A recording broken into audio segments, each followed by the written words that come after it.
Hey, what's up you guys? I'm Envision, and in this video I'm going to teach you how to create this cool 3D photo effect. Before we get into the video, make sure you hit the like and subscribe button. I'll be releasing more cool tutorials like this. Now let's get started. Okay, so to get this 3D effect, I recommend only two apps. The first app is called Parallax. Just search that up on the App Store. And this is what it's going to look like. It's going to have this red icon with this white logo in the center. Just click download. I already have it download, so I'm going to click open. It's going to ask you to buy. All you need to do is click the X in the top right or left corner, and then you'll see this page. So there's two options. You can either take a 3D photo now or turn a photo into 3D. So I'm just going to click turn photo into 3D first. And as you can see, I have these screenshots from Instagram. I'll just choose this one of Drake right here. So you're going to click on it, and then it's already going to apply the 3D effect. Now make sure your subject, whatever it is, click on their face or the main point of focus, and this white box will appear, and that will ensure that your subject isn't focused and it's not messing up their face with the effect. And I recommend you taking a screenshot of the photo, because since this is the free version, they'll put their own little Parallax stamp on each photo. So to avoid that, just maybe upload your photo onto like a burner IG account or something, and then screenshot it like I've done here. Okay, so you can adjust the effect. It's called amplitude. So you can see at 0, it's not doing too much, and at 100 is doing like a lot of shaking. I recommend keeping it at like a 50 to 70 mark. I'm just gonna choose 63. You can also choose the amount of blur you want behind your subject.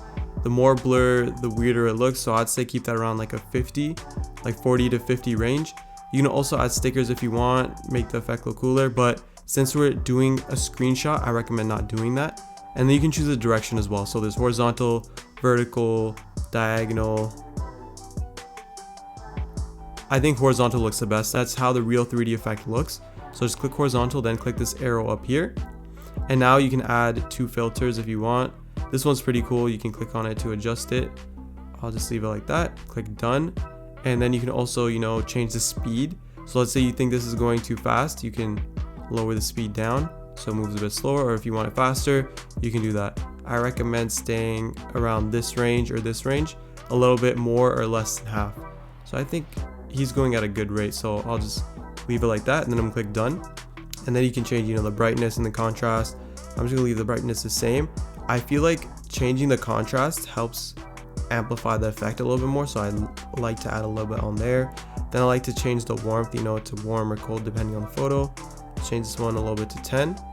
Okay, now once you're done, just click on this box up here in the right, and it's gonna save the photo and it's gonna export it for you. So all the photos are gonna have watermarks because you're using the free version. If you have money to spare, you can click remove watermark, and then you can buy the app, so it's a monthly charge. I'd recommend, if you have money to spend, this is a great app. It's really easy to use and the results are amazing. You can also do a 3 free day trial. But yeah, now I'm gonna show you how to get rid of the watermark that shows up on all the photos. So if we go to the camera roll, as you can see, I used a filter to darken it up a little bit, but there is a Parallax white logo that goes on every single photo. But the effect is really good, but the only thing is the Parallax logo is on everything, which is why I recommend using an IG screenshot. So just click edit and then click the crop tool, and then just crop the photo so that only the photo is in there.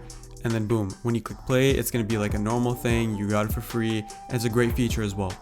And this is what it looks like. The quality is pretty good, even though it's a screenshot of the original photo, and the effect's really good as well. So you're not compromising for anything. And all the 3D images you saw in the beginning were made using the same process, although some photos work better than others, so just keep that in mind. Now let me show you the other feature of this app, which is actually taking a 3D photo. So just open up the app, then click on the blue capture with 3D camera button. And once you do that, you'll see this screen. Now there's going to be 4 options at the bottom: manual, short, classic, and smooth. To take the 3D image, just select a mode, tap on your subject, then hold to capture and slide left or right. And once you do that, your 3D photo will be made, as you can see over here. But I think short isn't the best looking feature. Classic or smooth is where it's at. So this is what classic looks like. It's made out of 4 shots, which is what the original 3D photo is made out of. And smooth, I think, is 5 or 6 shots. And honestly, this is like more like a boomerang type of look, but it does look smoother. And this is why I love to use Parallax. It's so easy to create a 3D photo, and if you're too shaky, it'll let you know. All you have to do is slide left or right. You can also get creative with how you take the photos. For example, I'm going to move forward while I'm leaning left or right, which creates this zoom in effect, which I think is really cool. And honestly, I think this is the best 3D photo camera app out there. It's so easy to take a photo and the results are also really high quality. Now, once you take your 3D photo, here are the in-app edits you can do. The first thing is you can add filters. It comes with these two over here, and you can also tap it to adjust the intensity. The second page will allow you to adjust the focus, so where the focus of the 3D photo is. You can also adjust the speed. You can use the slider to make it slower to the left or faster if you go to the right. I'm going to make it a little bit slower. You can also change the aspect ratio of your photo. You can make it more Instagram friendly, but I recommend leaving that for now. And you can also change the brightness, so you can make it brighter or darker. I recommend using the contrast and bumping it up for a better effect. You can also change the warmth and coldness of the photo using the slider. The next tab, which is a wand, will allow you to add some cool features like this prism and 3D effect.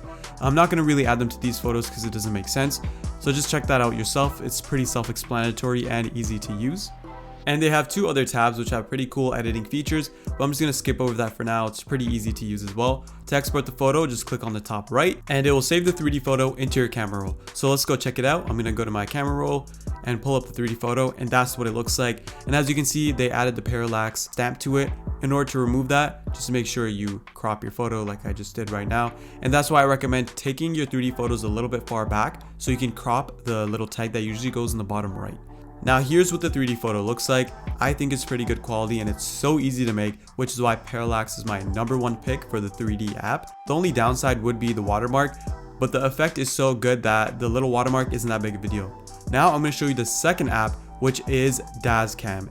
And Daz Cam is basically the same as Parallax, but it doesn't put any watermarks on your photos. So just type in DAZZ into the App Store, and this is what the app looks like. Download it and then open it up. And in the bottom right hand corner, there's going to be a camera. Click on that and then click on that brown camera with 3 lenses, which is called D3D. Here are some of the sample photos, and as you can see, it's not as good as Parallax, but it's a pretty good alternative without a watermark. Now just click on that white little arrow and you should be back to the camera screen. All you have to do is just take a photo. So tap on the subject and then take your photo and it'll automatically generate the 3D photo. Once it's done generating, just click on the little picture icon on the left and the 3D video will be right there as well. As you can see, it's not as good as Parallax, but it's a pretty good alternative if you don't want the watermark. So this is what it looks like when it's been exported. It's pretty good quality, and I really like how there's a little bit of film grain involved and like a filmish look. That's what really differentiates it from Parallax. And here's a side-by-side comparison between Parallax and Daz. Let me know down in the comment below which one you like better. I personally like the effect of Parallax more, but the look on Daz looks better to me. Overall, I'll just go with Parallax and edit it afterwards in the Final Cut Pro or something like that. Daz Cam can also turn normal photos into 3D photos much like Parallax can, but the only problem is the photo that you're going to use has to have been taken with portrait mode on the iPhone for it to work. So that's the downside for that one. And if you found this video helpful, which I'm pretty sure you did, make sure you hit the like and subscribe button. I'll be uploading more cool videos like this, and also comment down below if you need any help and if you have any video suggestions. Alright, see you in the next video.